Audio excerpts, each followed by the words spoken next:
Welcome to the Nerd Party. I'm green. I'm purple.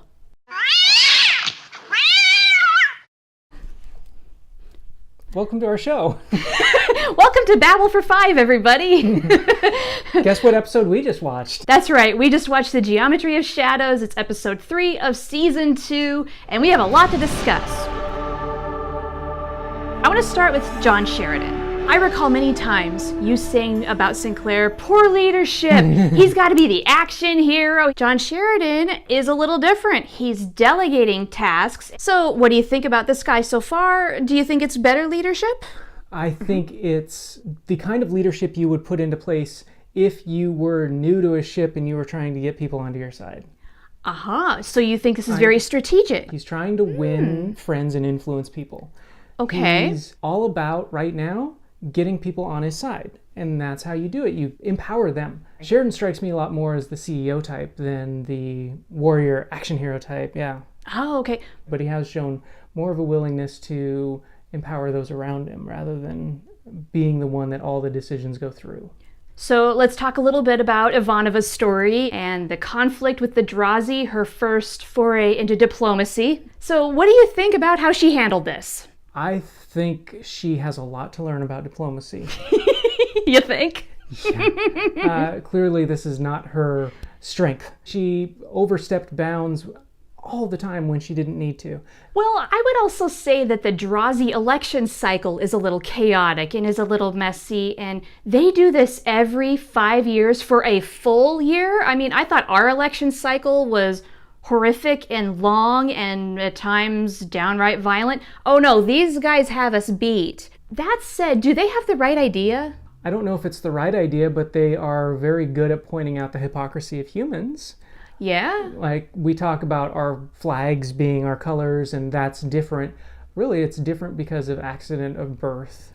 More than anything. Instead of it happening by birth, they just go into this big bin and pick a color, and suddenly your loyalty is to purple or green. Yeah. Is that any better than being born in America or being born in Iran? I mean, you could argue it is in a way the same thing. It's just complete happenstance. It's by accident. Thankfully, Garibaldi showed up with his amazing sales pitch and decided that yes, he was ready to come back on the job. What did you think about that part of the story? I don't think it's any surprise that Garibaldi came out of semi-retirement to save his sister. That was enough of kind of a wake-up call to make him realize, yes, he is very important here. We need him. Yeah, and he needed something like that to get him motivated. Yeah. Whether he fully trusts Sheridan or not, Sheridan certainly played the game where he is trying to win over the hearts and the minds of the people here. The fact that Sheridan did reach out, I think, did make a difference. Let's move on to the whole story with Londo, this Technomage, and Veer. Londo and this guy named Rifa, they apparently are getting ready to expand upon their power in the Centauri Republic. Now that he's had a little sip of what that means, he's ready for more.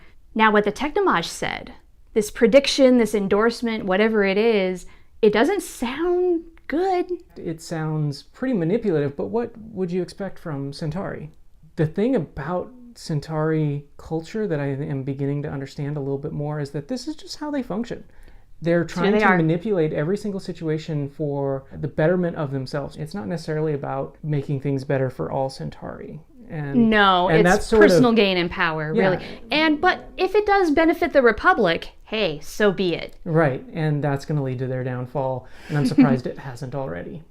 Yeah, any predictions as to what the whole Technomages thing meant? You know, you're my followers, you're victims. Well, we've heard it before. People with predictive powers have witnessed a coming war, a coming darkness, whatever you want to call it. True. And so this fits into this idea that things are going to turn really fast if you believe those kind of people. And there's enough people who have no reason to be gaming the system, who all are kind of seeing the same thing, for me to say, yeah, there's some things coming. The is about to go down. Yes. In other words. One more thing, and that is Babylon 5, god damn it, Are these Technomages coming back or not? You don't know, right? This is their MO on Babylon 5, is that Oh they're my going to gosh. present you someone and they might be back, but they also might not be. The little monologue at the end of this episode was just like a big middle finger right in my face. Does that mean you don't like Technomages? No, I love them. I think they're great, and I don't care if they come back or not. But don't rub it in my face where it's like, they might come back, they might not. Who knows? Like, yeah, I already knew that. Now you're going to rub it in my face. Just you. Oh my god. I can't help but love your disappointment and your rage. I'm sorry, I do. I love it True. so much. It's true. I think that wraps it up for this one. Yeah, it does. I hope so. And tell us what side you're on. Green or purple? Put it in the comments. We're gonna get 1,000 comments now that say green, purple, green, purple. I can't wait. Yes. So please do that. Don't spoil anything beyond this episode. And until next time, everybody, we hope you're having a good day.